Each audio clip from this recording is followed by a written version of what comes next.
just one more election-related issue, because, Bill, you and I talked about this off air, and that is, what would happen if there were some kind of a catastrophe before the November election? And that could take, many twists and turns. It could be a major terror event or events, plural. Could be the death of one of the candidates. Certainly hopeful that does not happen, but nonetheless, that has been in headlines as a speculation. Could be something happening with our economy, though right now it seems to be soaring. Bill, your thoughts on this? This has been the strangest presidential campaign in modern history. Even U.S. News and World Report had an article, what would happen in the event a candidate died? Would that eliminate or delay the election? This has been just a strange period of time. There's conversations. Obviously, there's concerns about the health of both of our presidential candidates. And this U.S. News and World Report says this sounds like a conspiracy theory, but for some reason or another, this is one of the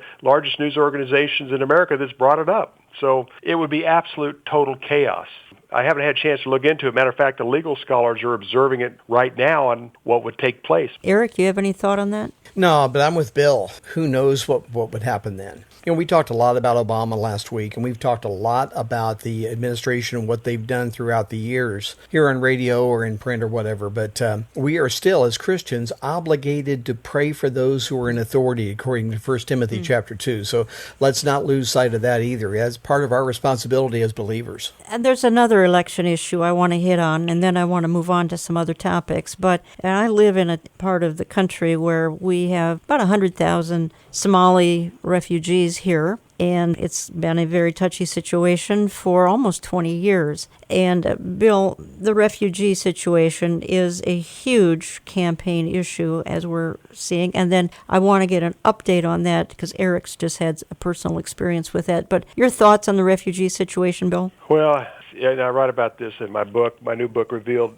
Jan. I was very, very concerned, obviously, about Obama's passionate commitment to bringing in refugees from the Middle East and even Northern Africa, to the extent he shows no emotion about what's taking place with Christians throughout the Middle East that are being persecuted and killed for their faith.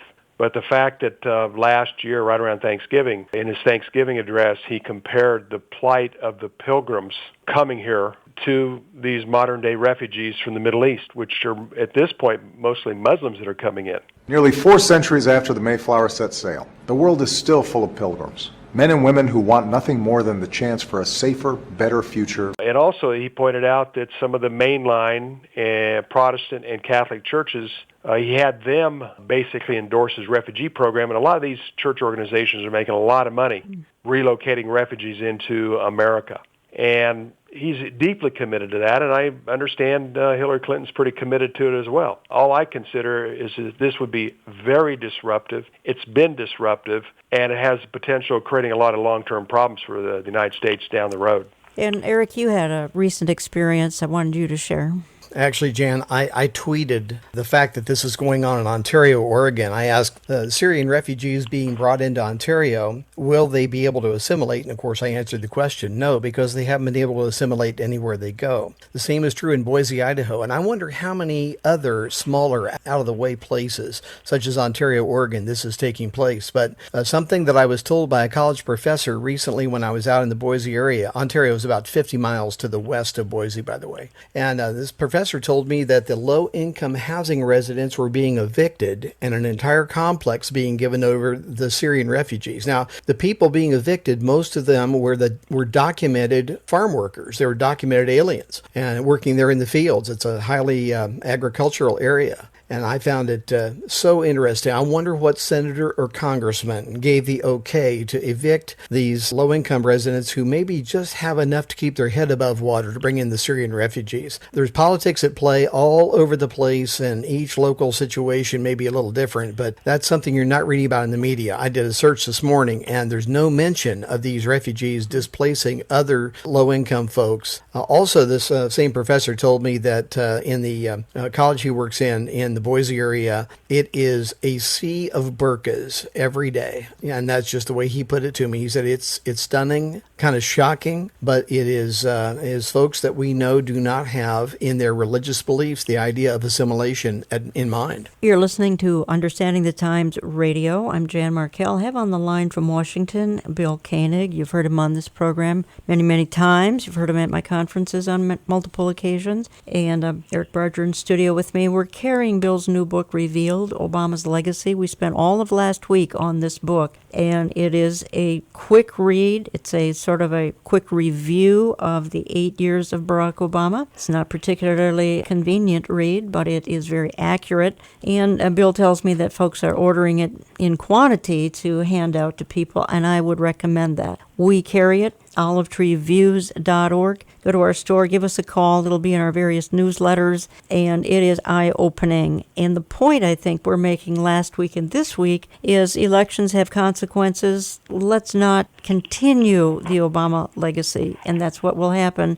if a certain candidate is going to win. Gentlemen, I want to just change directions here, and that is, we've recently had some church activity, and my goodness, this has been going on forever and ever and ever. Churches have been in conflict over Israel. The various denominations, from the Presbyterian Church USA to the World Council of Churches, to the United Church of Christ, to the Vatican. More recently, the ELCA, Evangelical Lutheran Church in America. And you write in one of your more recent newsletters, Bill, and this was in part because of the disastrous flooding in Louisiana, you write about the ELCA and their action in New Orleans. Now, this is some weeks ago, and you noted that the disastrous rains in Louisiana began right after the ELCA just plain denounced Israel and practically her existence. Talk to us a little bit about that and about the communication you had with an official in the ELCA. The ELCA had their major convention. It was the largest convention in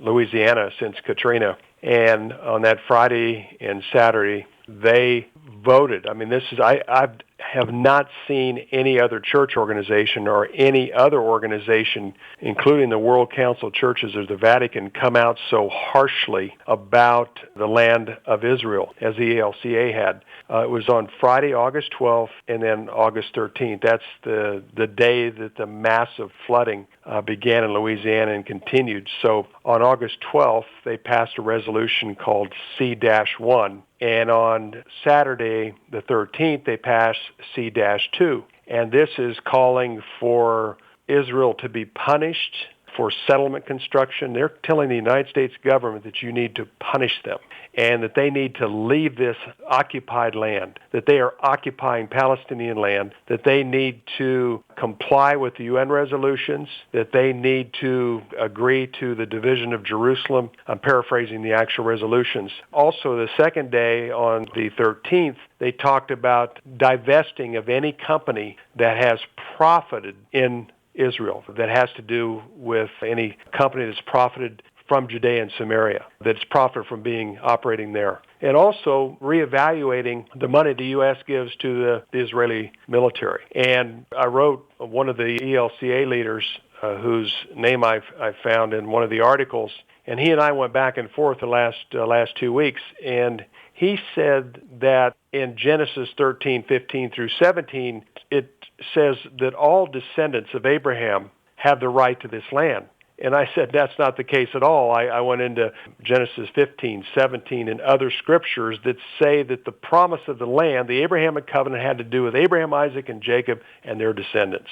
But we've gone back and forth. Genesis 13 is not a covenant. So that's their position. It is totally biblically inaccurate. Well, you raised the issue, as did some others, and it's pure speculation, but you have documented over the last 10, 12 years. As a matter of fact, Olive Tree Ministries carried your book, Eye to Eye, Facing the Consequences of Dividing Israel. We carried that book for years because you and others have documented that when organizations, nations, denominations come against Israel, there are consequences. And you raised the question because the flooding began right after this denouncing of Israel by the ELCA in Louisiana. Of course, there are other issues going on in Louisiana, so it's not just the ELCA. We've got a terrible occult involvement down there and the Day of Debauchery. I'm not sure what it's called. Southern Decadence. Southern Decadence that takes place in Louisiana. But talk to us a little bit about those findings that you've had of the consequences. Well, we've just seen them over and over, Jan, since the perfect storm was sending 30-foot waves into President George Herbert Walker Bush's house in Maine when he was calling on Israel to give up Judea and Samaria and East Jerusalem.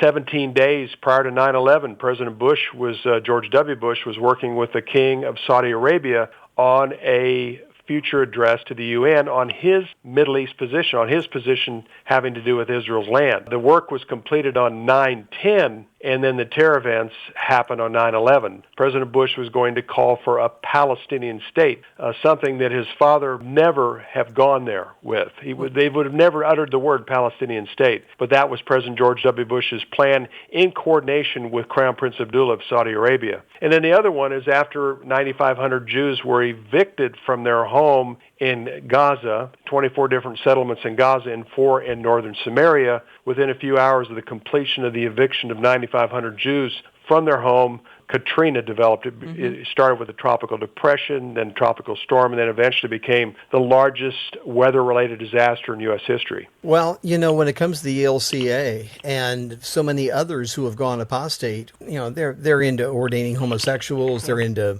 allowing them to have membership in the congregations and so on. When this stuff takes place, it shouldn't shock us at all what they're going to do with Israel.